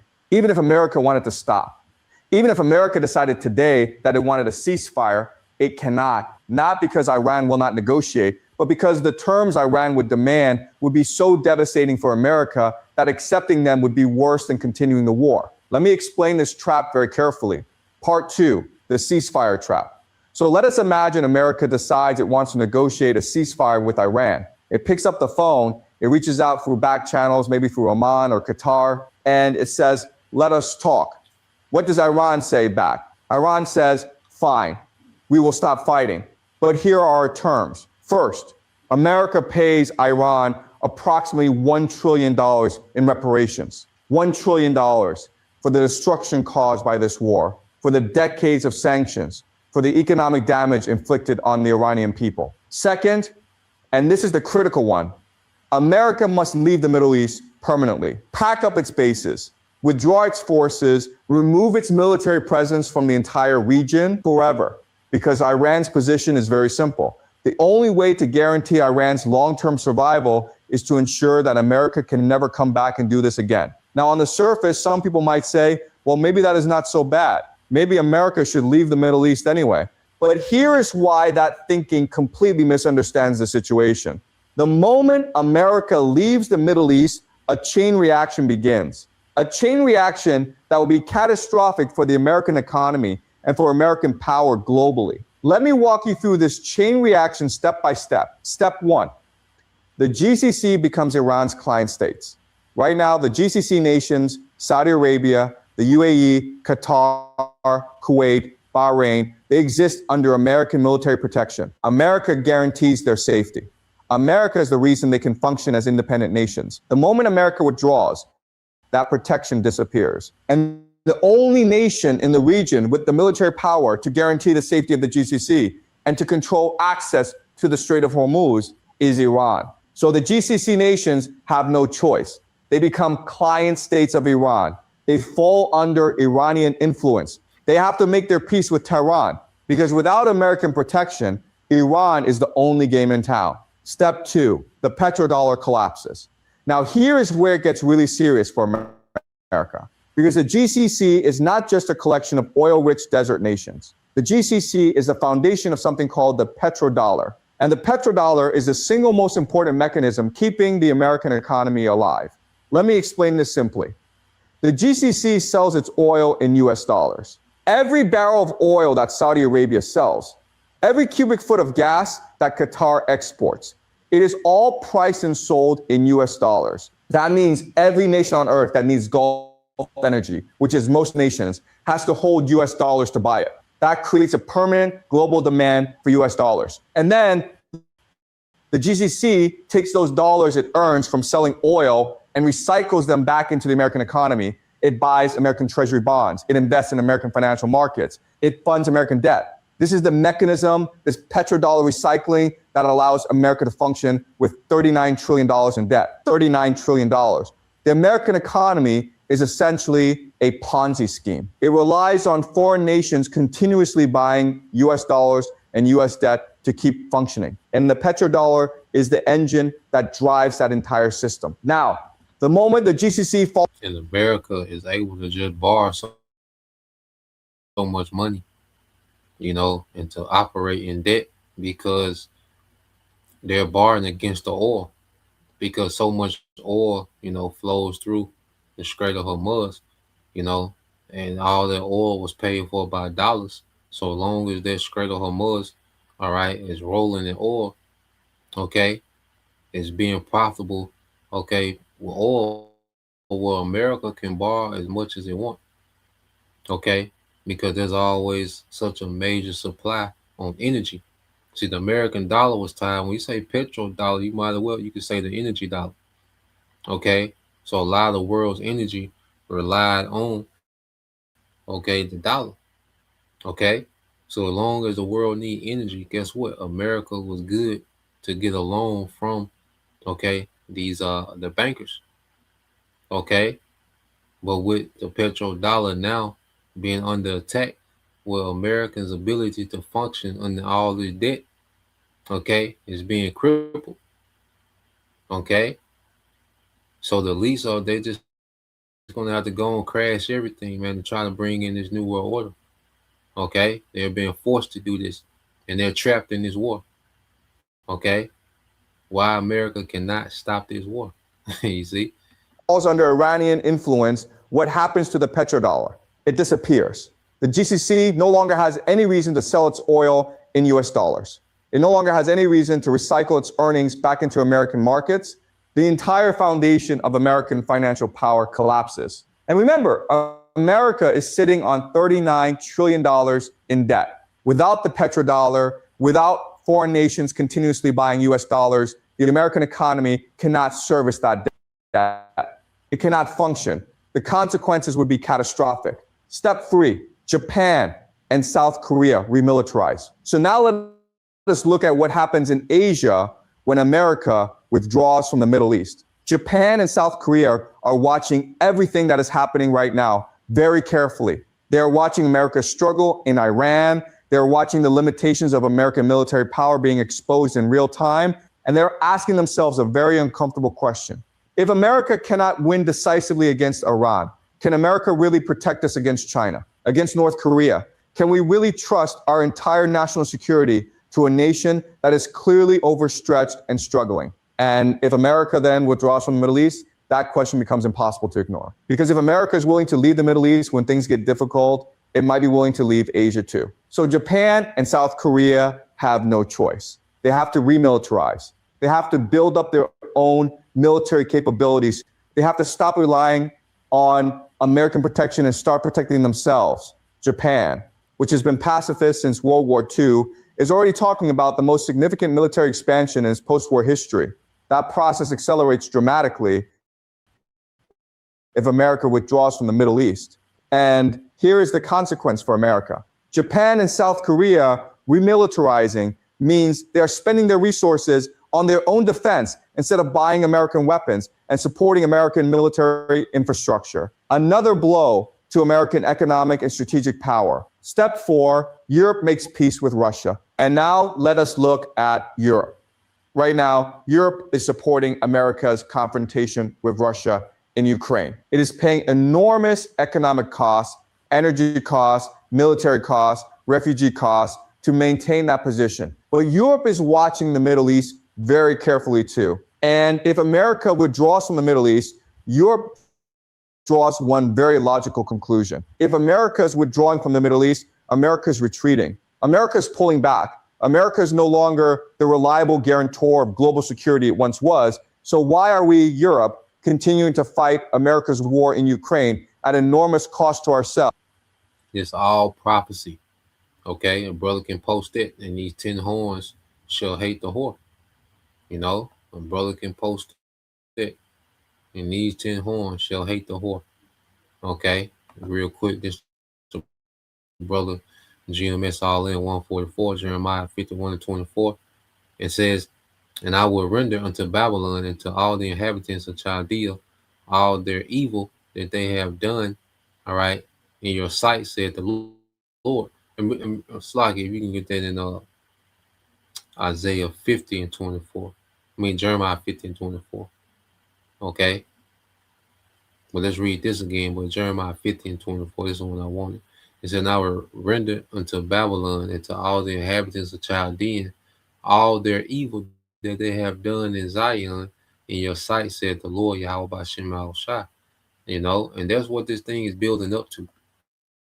You know, I got another quick AI video that Iran put together after this, you know. So what he's going through what would it look like if America was to retreat, you know, what that would do to what this will make these other nations begin to do. And then these nations are already looking at America with a side eye, especially since they're seeing that they have, you know, like he said, that they have military limitations. All these promises that America has made to protect all these nations. America can't do that shit, man. All these bases America got, America can't protect all them bases, man. And them bases, they don't project no power. Okay, that's also what's being exposed too. So America is locked in because if they back down, you know, it'd be extremely bad for them on the global stage. You know, they will be promoted, they will be demoted. So like they will be demoted, okay, below Russia and China. Okay, and America, the pride of America, they can't do that. So they tapped in. They pride, remember, his pride is a snare to him, man. Okay, so he can't stop this war because of this pride. Okay, he will have to admit that he's weak. Okay, America will have to admit that it's weak, and it can't fulfill all these promises, man. Okay, and this nigga not gonna do that. He gonna keep going until America destroyed. Okay. Would it not be in our best interest to negotiate a peace treaty with Russia as soon as possible before things get even worse? And the moment Europe makes peace with Russia, the entire Western alliance system that America has built over 80 years begins to fracture. NATO loses its coherence. American strategic dominance in Europe evaporates. Another devastating blow to American global power. Step 5, the US dollar loses reserve currency status. So now let us add all this together. The petrodollar collapses. Japan and South Korea stop supporting American military infrastructure. Europe fractures from the Western alliance. What does all of this mean for the US dollar? It means the US dollar loses its status as the global reserve currency. Nations stop holding dollars. Nations stop buying American debt. Nations stop recycling their earnings into American markets. And America sitting on $39 trillion in debt has absolutely no way to service that debt without the global demand for dollars that reserve currency status provides. The American economy, which is essentially a Ponzi scheme dependent on foreign nations continuously buying US dollars, collapses. This is why America cannot withdraw from the Middle East. This is the trap. The cost of staying in this war is enormous, but the cost of leaving is even more enormous. America is stuck. It has no good options, only bad ones and worse ones. Part 3, the ground invasion trap. So if America cannot negotiate a ceasefire and cannot withdraw, what does it do? The pressure builds to escalate, to do something dramatic, to show strength. And that is where the ground invasion trap begins. Right now, there is talk of approximately 200 Marines coming in from Okinawa heading to the Middle East. And the rumor, and I want to be clear, this is a rumor, is that the intention is for these Marines to take Kharg Island. Now, let me explain why Kharg Island matters. Kharg Island is where Iran exports approximately 90% of its oil. 90%. It is Iran's economic lifeline. Its most critical strategic asset. And the logic of taking it seems very compelling on the surface. If America takes Kharg Island, it destroys Iran's ability to fund this war. It cuts off Iran's oil revenue. It brings Iran to its knees economically. And it would look fantastic on television. Trump would look strong. American morale would surge. But here's the problem. You can take Kharg Island, but you cannot hold it. Kharg Island sits very close to the Iranian coast. The moment American Marines land on that island, Iran starts hitting it with artillery, with drones, with missiles. The island becomes a killing ground. So to protect the Marines on Kharg Island, America has to take control of the nearby coastline. But now American forces are on the Iranian coast, and the Iranian coast is overlooked by the Zagros Mountains. So Iran starts hitting American positions from the mountains. So now America has to take the mountains too. And once you are in the Zagros Mountains, you are inside Iran. You are occupying Iranian territory. You are no longer conducting a limited military operation. You are in a land war inside one of the most geographically challenging countries on earth. This is mission creep. And history tells us exactly where mission creep leads. In 1965, America sent 3,000 Marines into Da Nang in Vietnam. Just 3,000 Marines.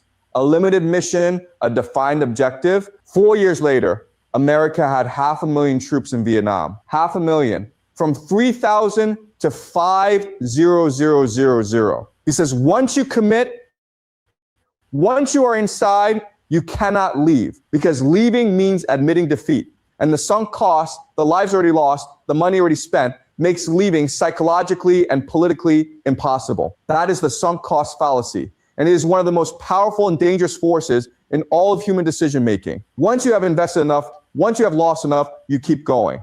Not because going forward makes sense, but because stopping feels like all those losses were for nothing. America went through this in Vietnam. It went through it in Iraq. It went through it in Afghanistan.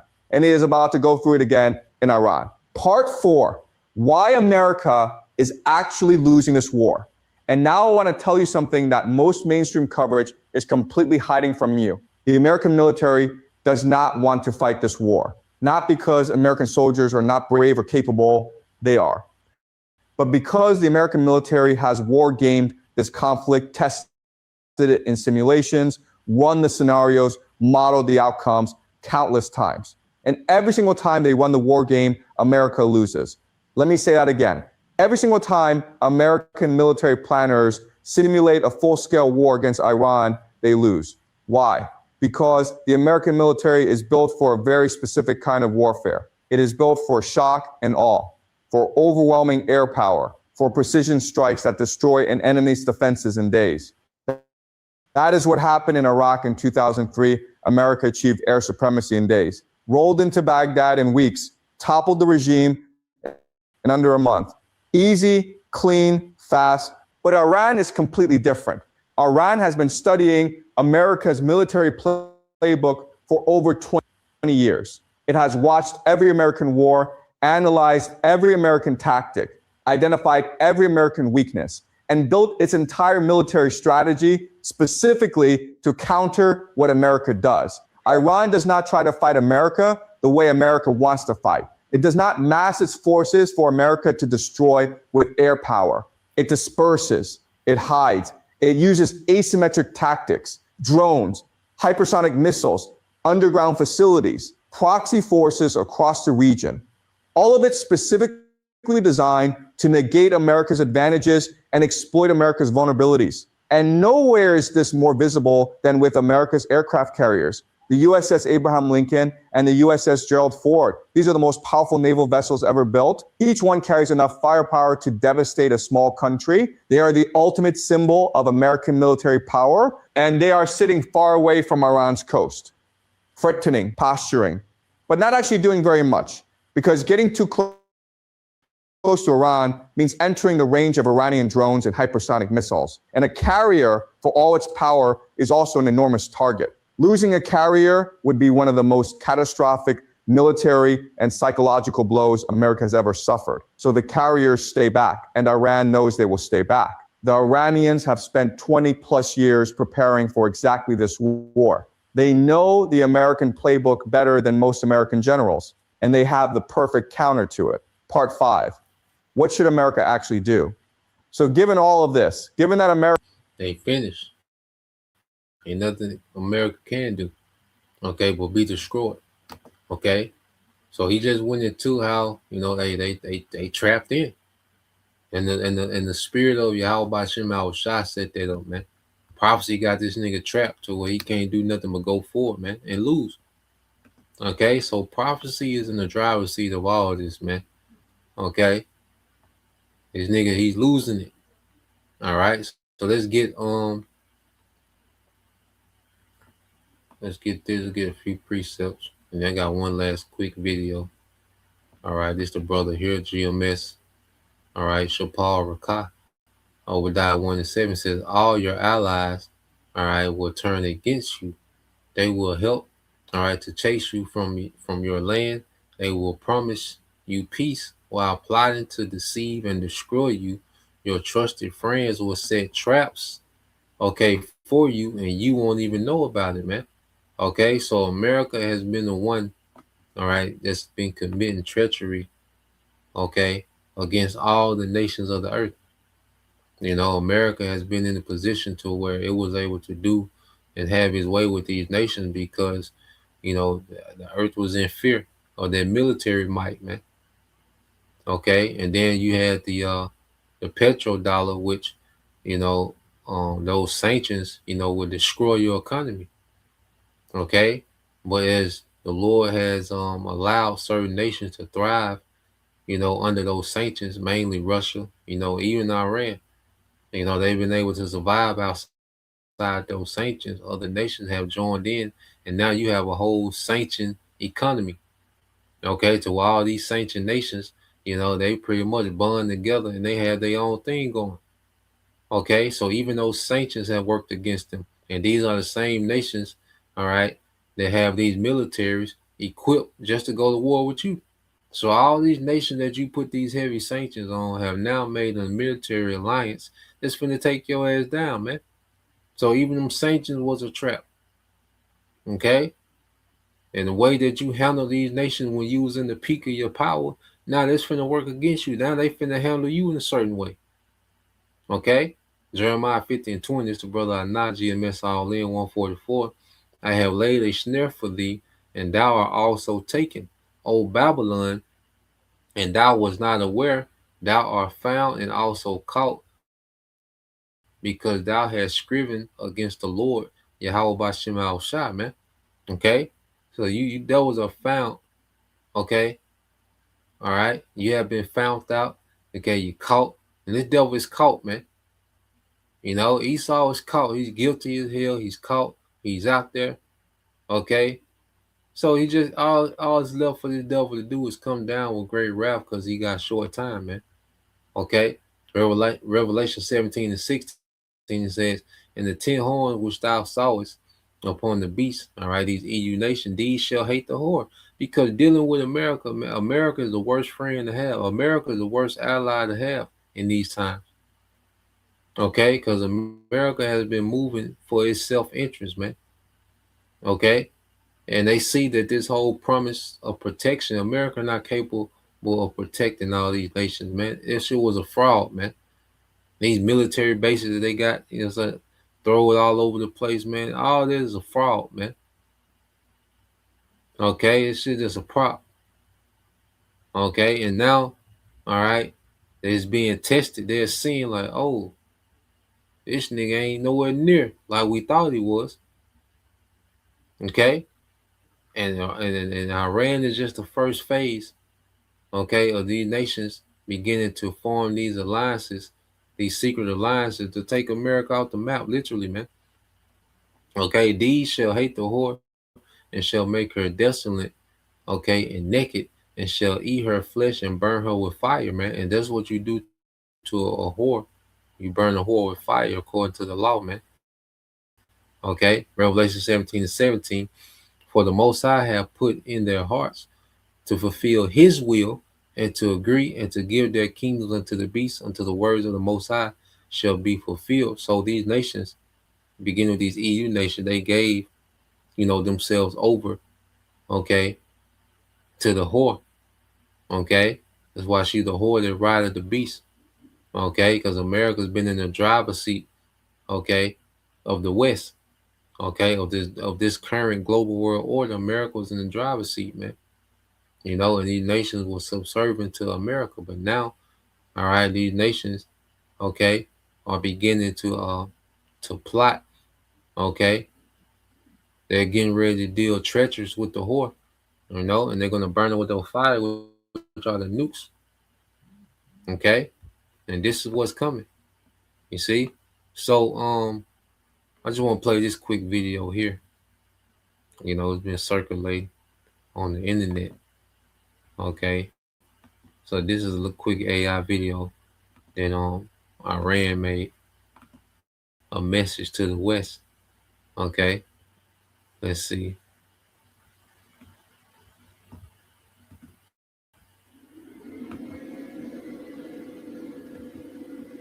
And it's pretty hey, you know, you pay attention to it. I'm gonna play it, then we'll go back and kind of look at it again.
One vengeance for all, and we know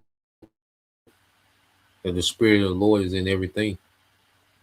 Okay, real quick, a brother can put Wisdom Solomon 12 and 1.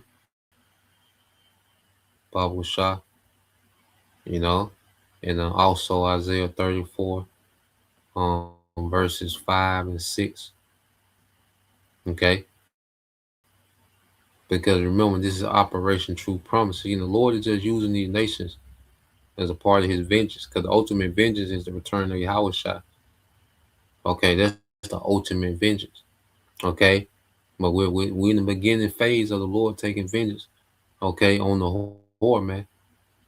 Okay, because when you play it, it starts off. You see what it's.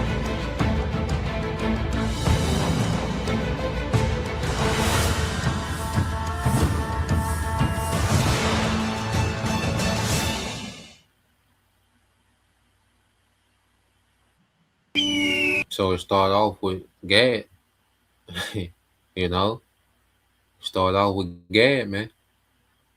Okay, and you keep playing it. Okay, It goes to Japan, Hiroshima. Okay. And then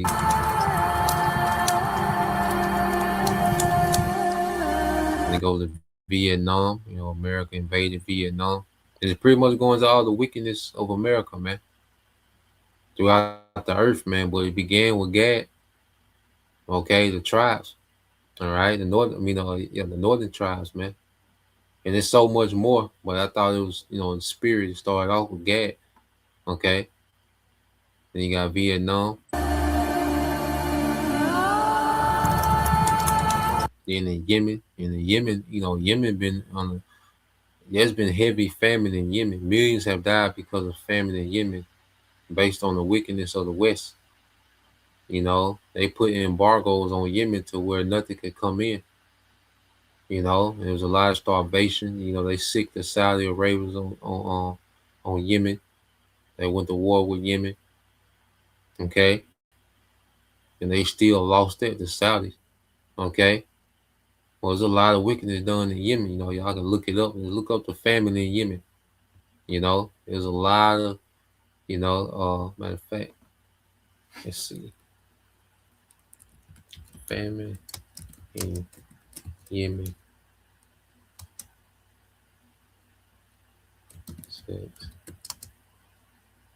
2016.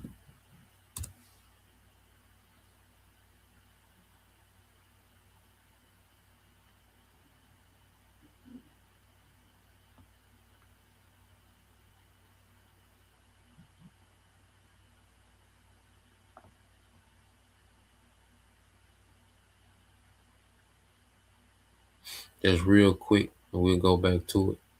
But that's not talked about a lot with Yemen, but I just remember, yeah, you follow this devil, man. You become acquainted with a lot of his wickedness, man. But you just go real quick. It said famine in Yemen since 2016. It says since 2016, Yemen has faced one of the world's worst humanitarian crisis with widespread famine-like conditions driven by civil war, economic collapse, and blockades. Blockades by who? America, man. Over 18 million people, roughly 2/3 of the population, lack sufficient food, with children suffering from severe malnutrition rates. This crisis is man-made, involving destroyed infrastructure, food price inflation, and limited humanitarian access, man. That's all done by the West, man. America, okay? And these Western governments play a big part in that, man. Because the British, while they over there, them scary ass niggas in Britain, okay, while they talking about, well, we're not getting dragged into this war.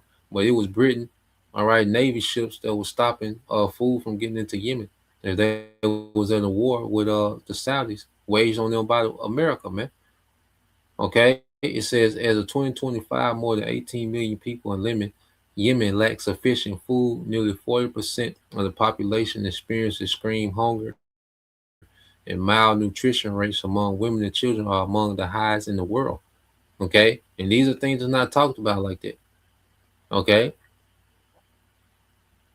and they talking about it's man-made. Nigga, it's Esau made. So it's man-made. Nigga, Esau did that. Okay. But these niggas launching $12 million missiles, man. The damn devil. But that's why he's gonna go down by missiles, man. Okay. We'll just go back to this real quick. Okay, so you got Yemen.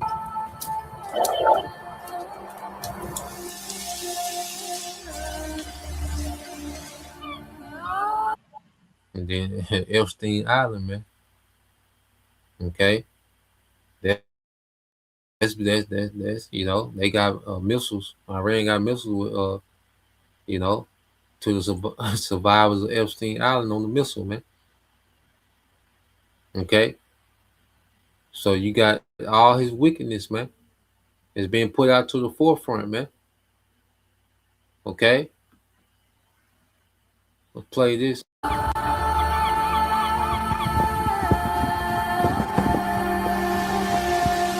All right, General Qasem Soleimani, They and guess who? And guess who ordered the strike on him? Trump. They ain't forgot. Okay. Nah, man, this different this time. Okay, this different this time, man. And you Americans, hey, you get ready. Okay, you American civilians, American military, you can get ready, man. You small hats. Okay.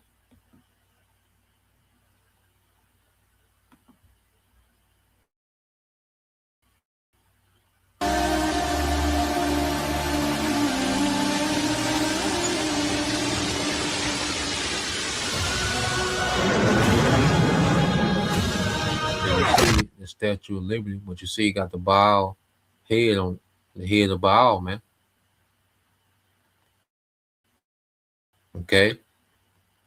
The Lord, hey, America finished, man. You had the crows, hovering Israel. It's a lot, we can get into. Okay, but you got the crows hovering over here in Israel. Okay. But yeah, man, Esau done. Okay. The American Empire finished, the Edomite Empire finished, it's all done. Okay. Let's go here real quick. Let's see.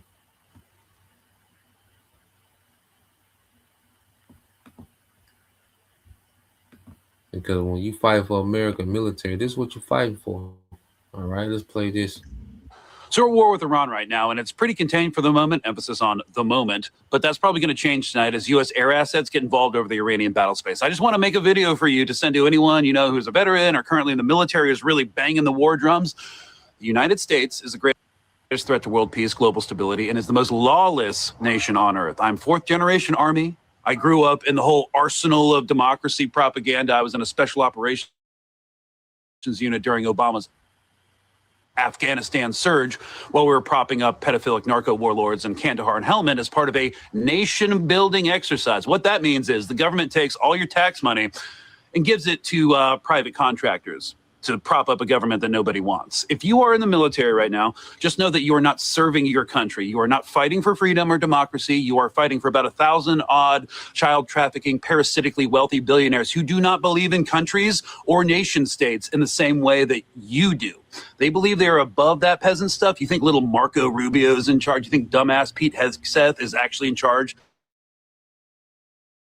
of the Department of War. The person who's running the Department of War is the private equity billionaire deputy director Steve Feinberg, who has never served in the military, but who was the head of DynCorp International, a private military contractor until 2020. You are fighting to make rich men who view you with utter contempt even richer. It's 2026, y'all. It's time to grow up. Every imperial war we fight is a war on the global working class, of which you are a part. These billionaire MFers don't believe in international boundaries when having class consciousness, so why do you? What's happening right now will further immiserate your material conditions, and you have more in common with your average Iranian than you ever will with the pedos you're fighting for. Again, you are not fighting for America or democracy. You're fighting for inhumanly rich child cannibals, essentially, who think you are cattle. So have fun with that. It's a difficult process to de-propagandize, but I have faith in you, and I believe you can do it. So real quick, let's just get a few of these last precepts. Let's go here. All right, this is the brother GMS Tyler, the doctor. All right, Yahweh 144K. It says Wisdom of Solomon 12:1. For thine incorruptible spirit is in all things. So the Lord, you got to understand, everything is to the Lord's disposal when it comes to getting vengeance. So he can use another nation. All right, he can use natural disasters. It's all the Lord's incorruptible spirit is in everything. So we're seeing the Lord get at Esau, man. And Esau, in the midst of all this, he has to try to pull off this new world order. Okay. So the devil, he's going to do something drastic, man. This is the brother I not GMS all in 144. Isaiah 34:4 says, and the host of heavens shall be dissolved, and the heavens shall be rolled as a scroll, and all the hosts shall fall down. Yeah, that's all the militaries of the earth going to be destroyed. These nuclear missiles going to be going off. Okay, America just going to be getting hit back to back to back. Okay, until it's destroyed, man. Okay, that's what's up. That's what's in the making for America, man. Okay, and nuclear back to back. Okay, missile after missile, man. Okay, and it says, as the leaf falling from the vine, as the falling fig from the fig tree, that's gonna be those missiles. Okay, falling. Okay, on America, man. It says, for my sword shall be bathed in heaven. Okay, and it's going into the atmosphere, because you seen that missile on the video. You know, it re-entered the atmosphere, and when it went through the clouds, it was in America, man. And that's how it's going to be. These missiles are going to leave from all these other nations, go into the atmosphere, and when they come back, they all going to be over America, man. When they come back into the atmosphere, when they re-enter the atmosphere, they're going to be over America. Okay? For my sword shall be bathed in heaven. Behold, it shall come down upon Idumea, upon my people, all right, upon the people of my curse to judgment, which is, all right, Esau, Idumea, man. Okay? Mainly here, what? In America. It said, the sword of the Lord is filled with blood. It is made fat with the fatness of the blood of lambs and goats, with the fat of kidneys and rams. And that's you American people. You are walking around the altar, man. America is going to be turned to an altar, a lake of fire, man. Okay? And you people are going to be the sacrifices, man. Okay? You people are the fatted cows and goats and rams, all right? That's going to be sacrificed, man. Okay, by the sword of the Lord, which is these missiles, the weapons of his nations. For the Lord have a sacrifice in Basra and a great slaughter in the land, okay, of Idumea, man, which is here in America, man. Okay, yeah, so Esau, man, this man, you know, he's extremely tacky, the way he's moving. Okay, he just throwing stuff, he just throwing paint against the wall, you know, seeing what stick, what the Lord gonna force this nigga to do something drastic, man. Okay, to really just shift this thing into another level. So, you know, that's the point. I'll leave it there. You know, Lord will, you brothers. All right, and you sisters edified once again. I'm gonna give all praise, honor, and glory unto Yahweh, Bahashem, Yahweh Shai, Bahashem, Kakadash, and double honors unto the apostles and the elders of GMS who rule well, teach well, being great examples towards younger brothers. And peace and blessings, salutations to the hopeful Shalom.